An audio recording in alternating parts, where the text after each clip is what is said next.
So the big news that's been happening this week is that I've got an article from Reuters that the Senate passes a bill lengthening the coronavirus small business loan terms, and it's gone through all of the different stages through the Senate and the House and had the president sign it. And so basically what the key changes that they're doing is they're extending the forgiveness period from 8 weeks to, I believe it was 24 weeks, if I recall. And they're extending the repayment period from 2 years to 5 years. And so these changes are designed to try to make it so that more people will be able to take advantage of the forgiveness in full. The other change that they're making is they're making it so that a greater percentage of the money can be used on expenses that weren't just payroll. They dropped that percentage from 75 down to 60.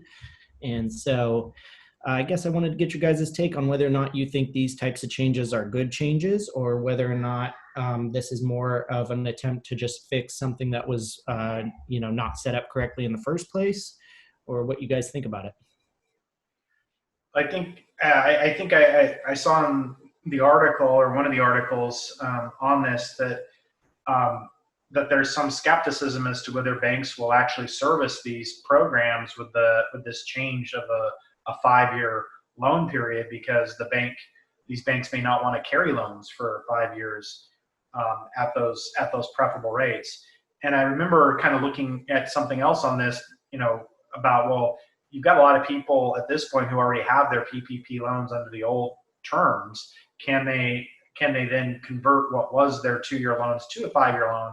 My understanding was that this new law was basically leaving it up to the banks to negotiate that. They were like, yeah, you can if the bank and the and the borrower agree. So I'm like, well, good luck with that, right? I mean, I can just imagine for my little PPP loan with Wells Fargo that they're gonna give me a big thumbs up to just convert my 2 years to 5 years. No questions asked, right? No problem. I'm sure that'll happen. So yeah, I mean, I think that's probably one of the glaring problems with this, and I guess time will show us how the banks actually are going to react to it now that the president just signed this law, right? Yes. Yeah, literally today. Yeah. So on the date that we're filming this, the president just signed this into law. So we will start seeing probably as early as next week how the banks actually go forward with it. Well, and they said there's already identified drafting errors in the bill that they're working on correcting. So much like anything else in this entire arena, everything that happens is subject to change, and we're going to find more and more issues.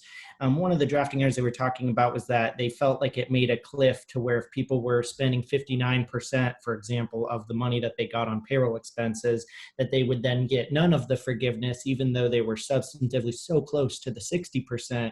And so that was one of the kind of finer points they were trying to iron out, I guess.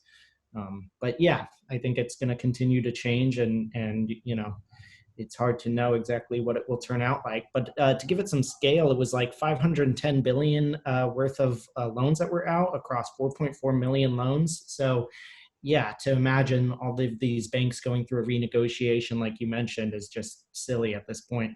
The other thing that they did, or that they had argued for, was that they wanted to give all of the smaller loans, anything under $1 million, the presumption of compliance. So they didn't want to go through the steps of trying to test whether or not they were in line with the terms. And so I thought that was interesting too, because it just forces them to pick a threshold of like, this is where these are the loans we care about, these are the ones we don't. And, so I thought it was kind of an interesting precedent. Yeah, I like that. And then another suggestion that I saw them looking at for potentially the future was just flat out giving full forgiveness for any loan under, I think they said like under 150 or something was the proposal. Yeah. So yeah, again, with my small little, we're well under 150 for our little businesses, PPP. So yeah, I love that idea of not even having to apply and just having it automatically presumed to be forgiven.